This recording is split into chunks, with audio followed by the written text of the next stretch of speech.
Hello everyone, I'm Matt Mitchell, the alternate historian.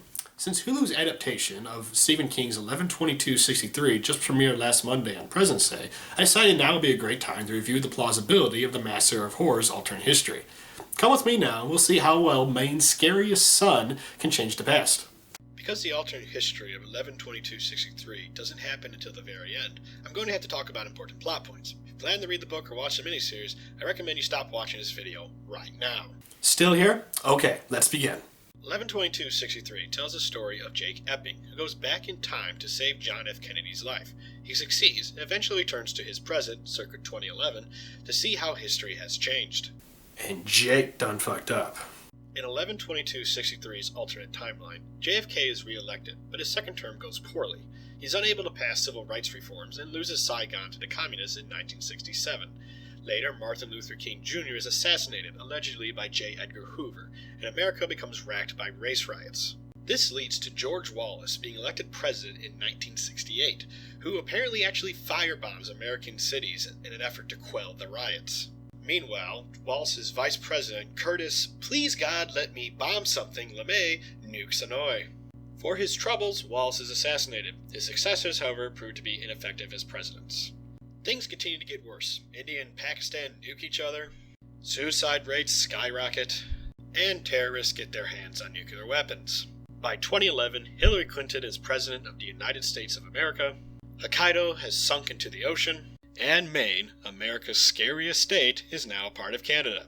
Congratulations, you crazy Canucks. You have to deal with Stephen King. Oh, and Earth is being destroyed by super mega earthquakes, and everyone can hear the sound of time and space being literally ripped apart.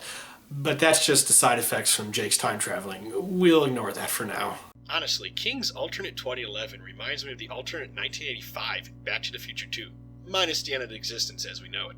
It's a crapsack future of an epic magnitude, which really doesn't help make it plausible. For starters, it's generally agreed by alternate historians that JFK lacked the political skill of Lyndon Baines Johnson to pass civil rights reforms through Congress.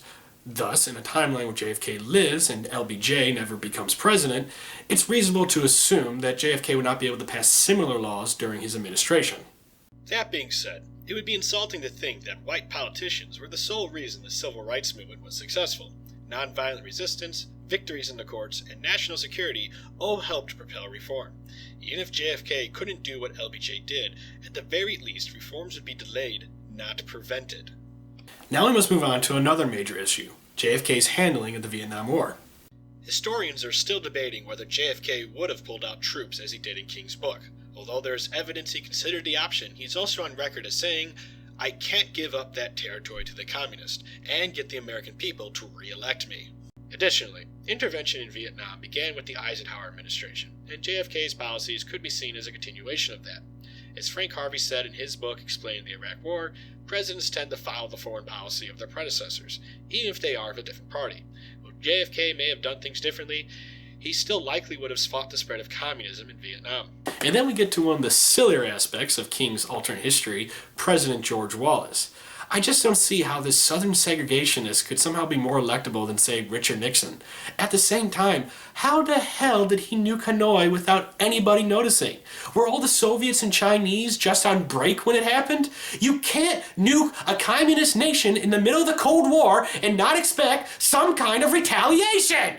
I could go on, but the alternate history of Stephen King's 11/22/63 doesn't pass the plausibility test, even after ignoring the time travel and the megaquakes.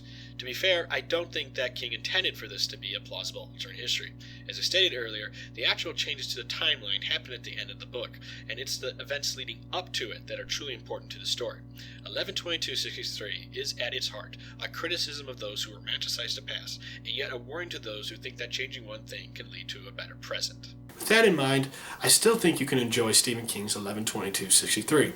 While I am interested in seeing how they portray King's alternate history on the small screen, I'm more interested in seeing how they get there. Well guys, that's all I have for now. If you like what I do, please comment, like, subscribe, or support me on Patreon. I'm Matt Mitchell, the alternate historian. Bye.